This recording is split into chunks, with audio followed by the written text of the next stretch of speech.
Hello, and welcome back to another episode of Reach Your Happy with Laura.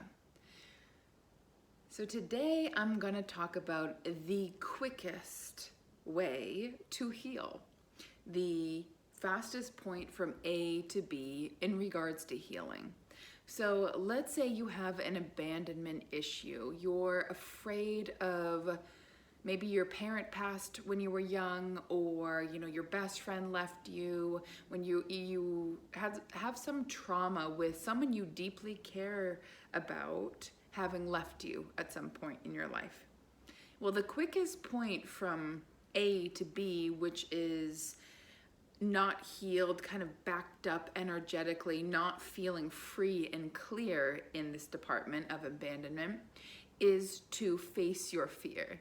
And the best way to face a fear of abandonment is to love again, is to get into a relationship, is to have another best friend and go all in and show your cards, be your most authentic self.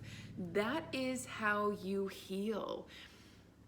By exposing yourself to the very thing that you're so afraid of. So, oftentimes when we have some sort of traumatic experience, we have some sort of pain from the past, our default mode is to say, nope, never doing that again. And in the mind, we create these like boulders, and it's like, this is how it is. I have this stone wall. But even a stone wall, like think of actually like a rock wall put together, there can be holes. There is absolutely a way to break that wall down, and the most powerful way to break a stone wall down is to just plow right through it. Now, your healing process doesn't have to be physically painful. It doesn't have to cost you an arm or a leg or bruises or bumps and scratches, but healing absolutely does cost something. It requires that you invest yourself, that you say, yes, I feel that fear and I'm going to push forward anyway. Like I mentioned, the abandonment wound, I'm going to get into a relationship anyway, even though my greatest fear is to lose somebody again. Whether that was, they betrayed you or they physically left the planet. So oftentimes, again, when we have pain, we just don't want to look at it. We just want to push it away. And so by pushing it away, sure, you don't face it. You do feel it, right? Subtly. It's like in the back. It's like having an old injury that you're aware that it's there, but it's not actively kind of in your face. So we can keep it in the background. You can do that for your whole entire life. You can. It's absolutely possible. But if these pains, these traumas go untouched and kind of forgotten about, get a little dusty on the shelf back there, at some point or another, you are going to be hindered by that pain.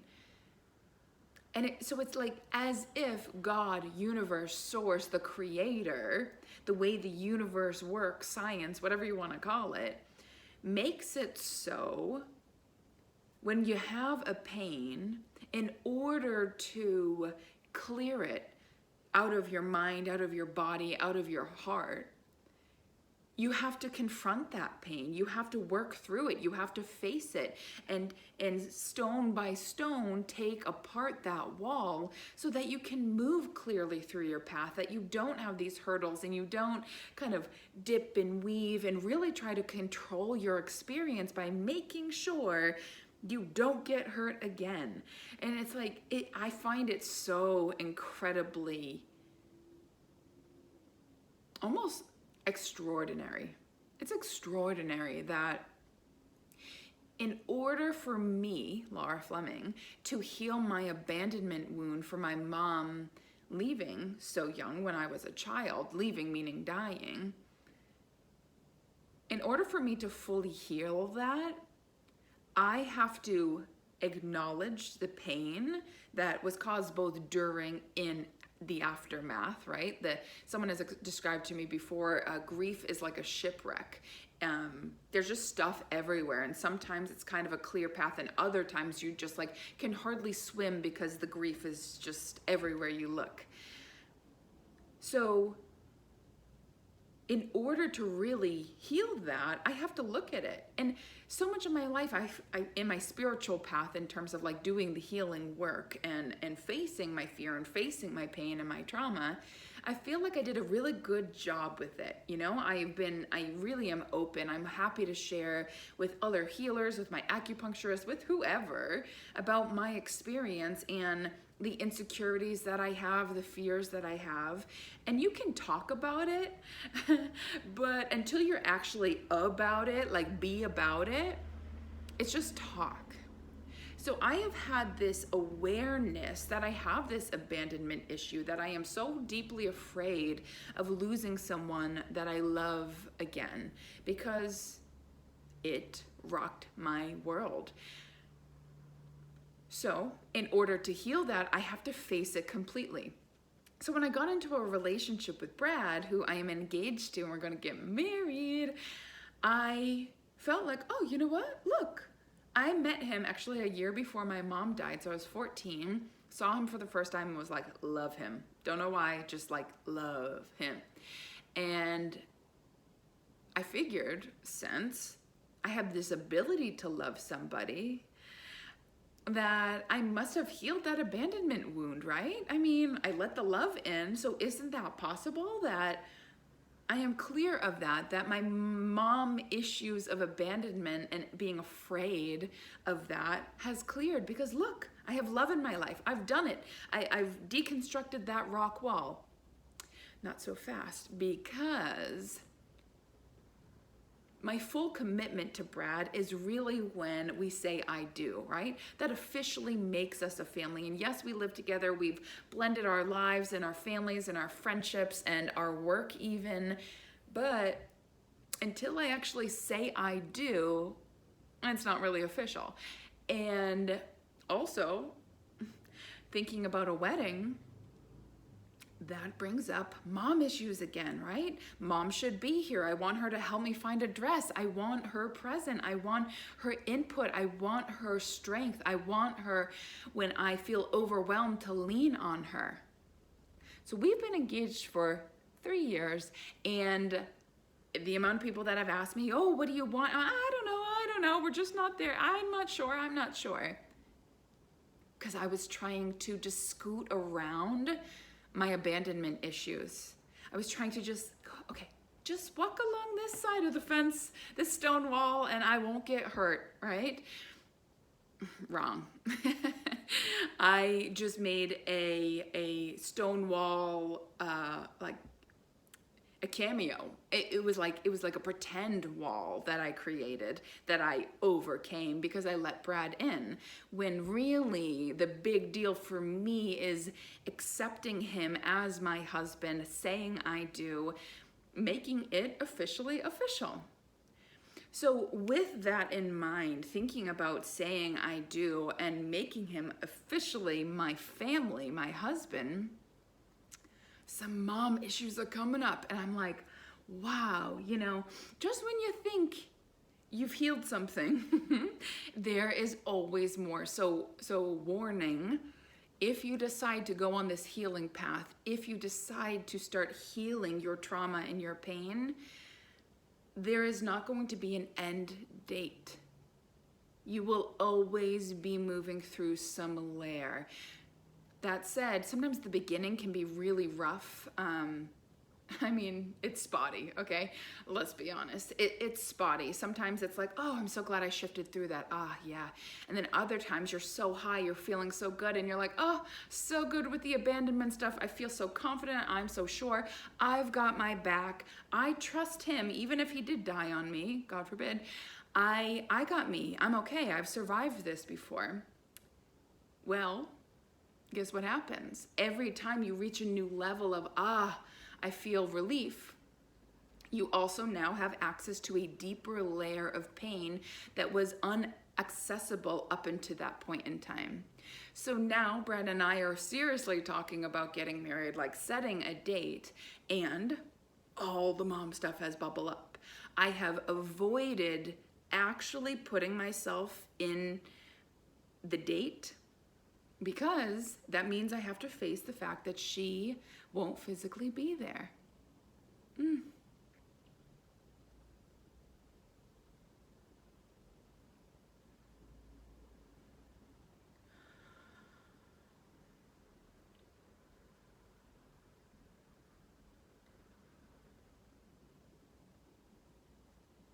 And it's not that I'm afraid she won't be there. It's not that I don't have support. What it's really about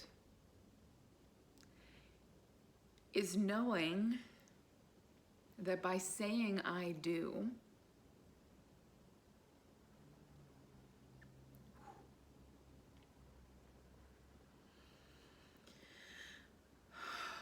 I can feel the love, thank you.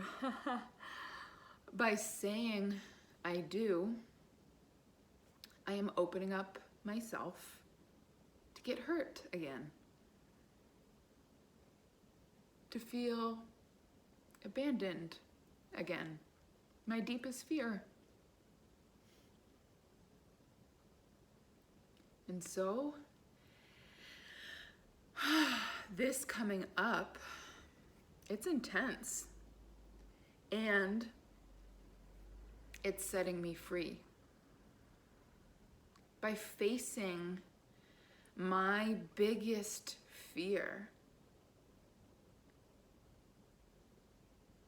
I am allowing in the love that I've always wanted.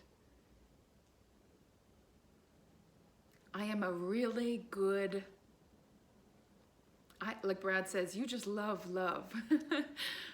I love when I see people in love.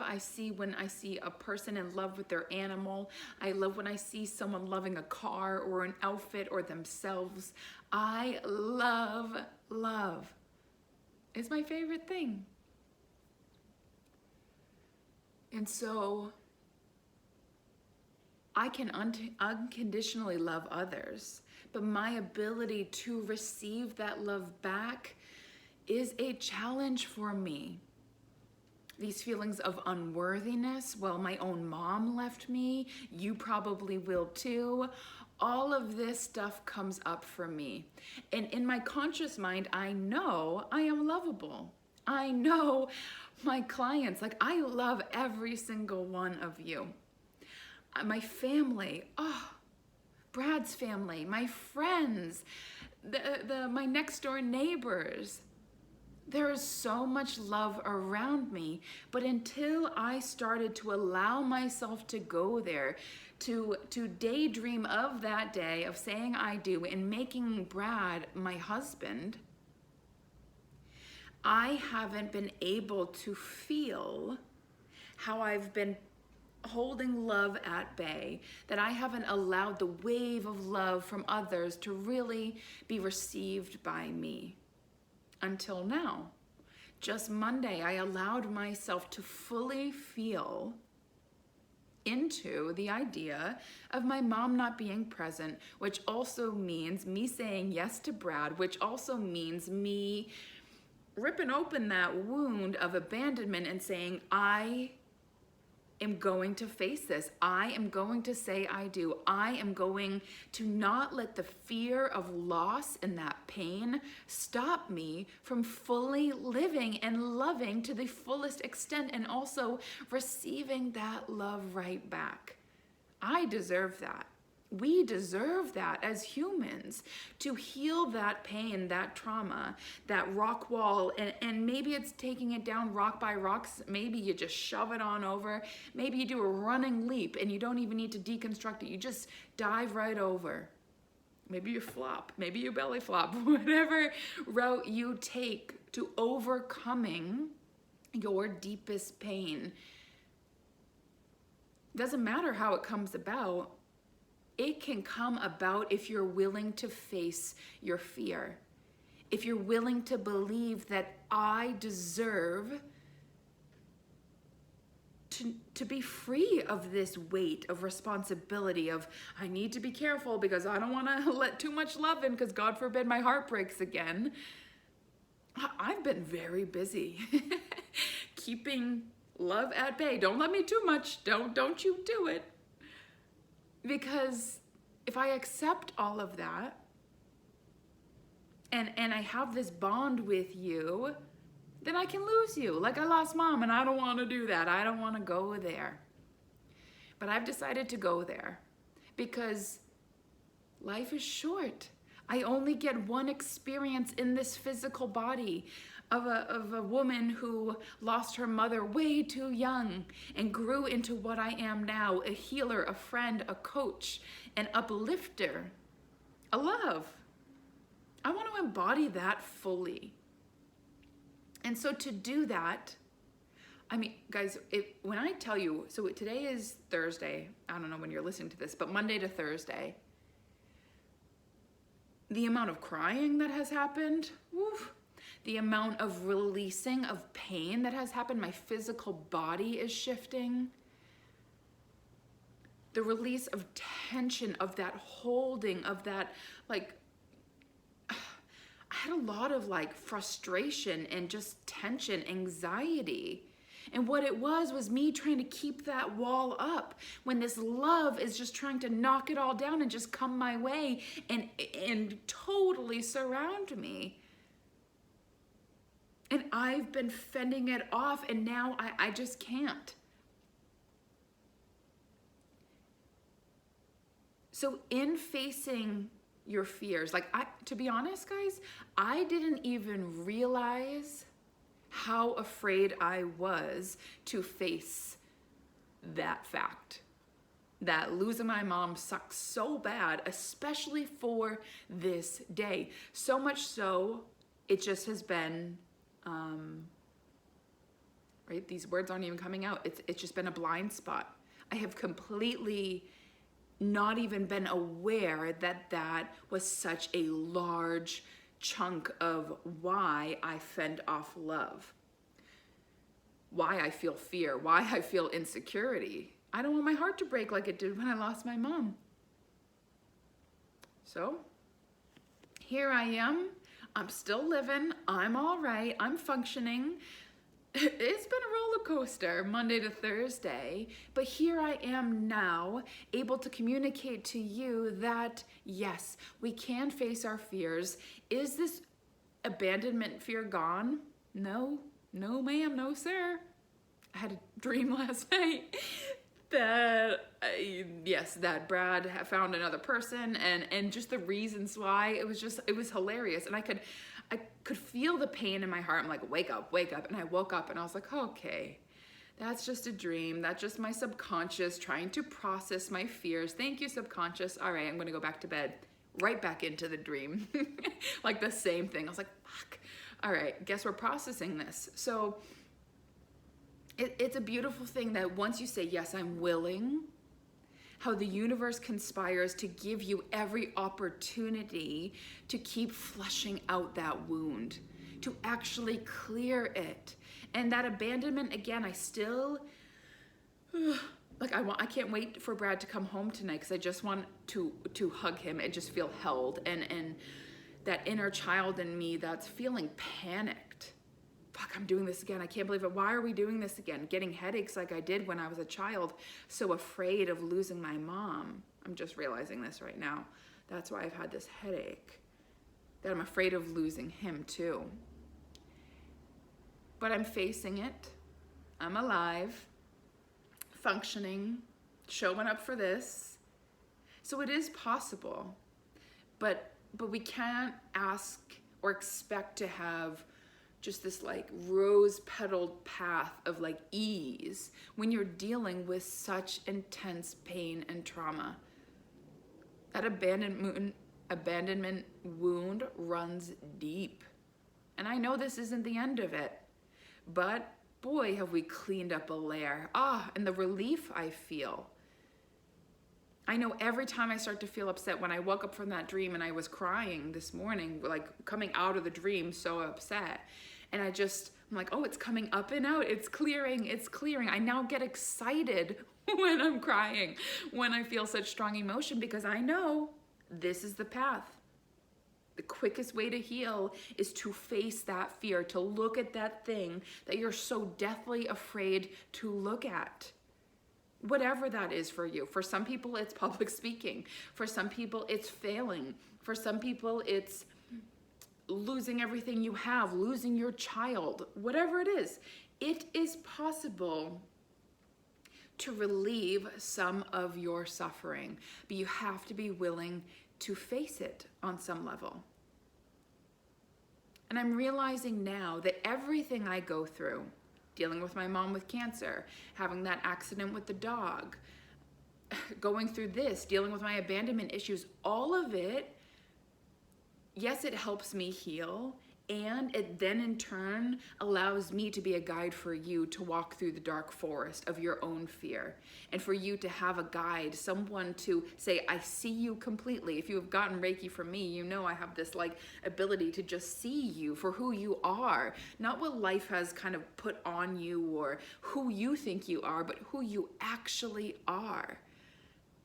And so when we access that point, then the path becomes a little bit clearer, and you don't have to feel so alone, because I am walking alongside you. I'm not in front of you. I'm not behind you. I'm not way far out to the right. I am right next to you.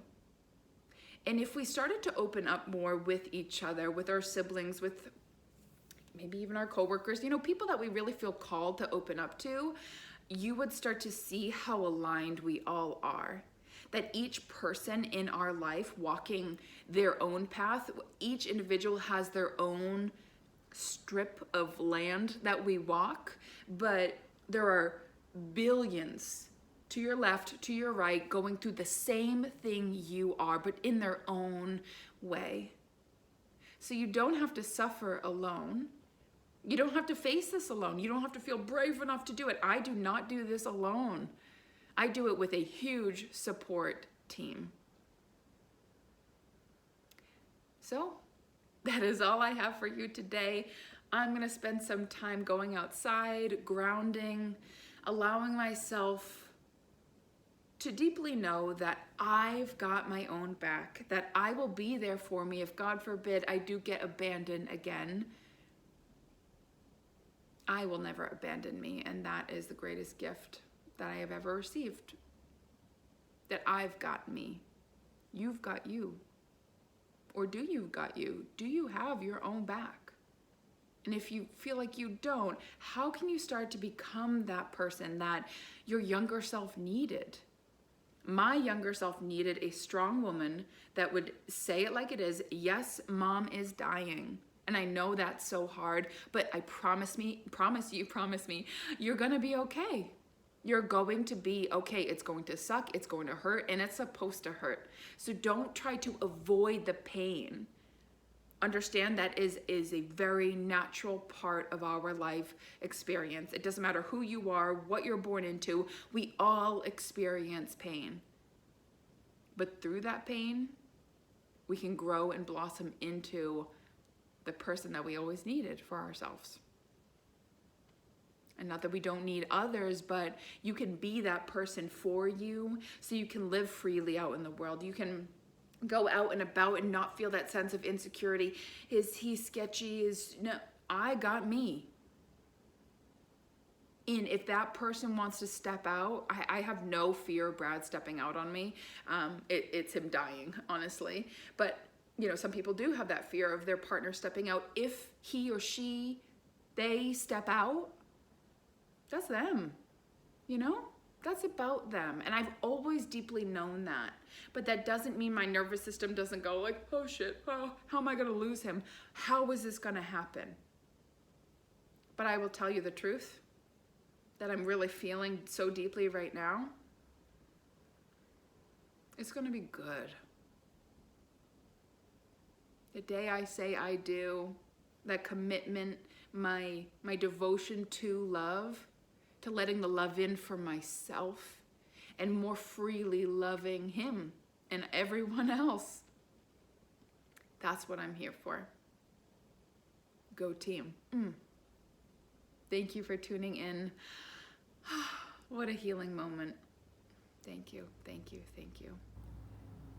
Take good care. If you have questions, comments, anything, you can reach me at reachyourhappy.com, and I will talk to you soon. Bye-bye.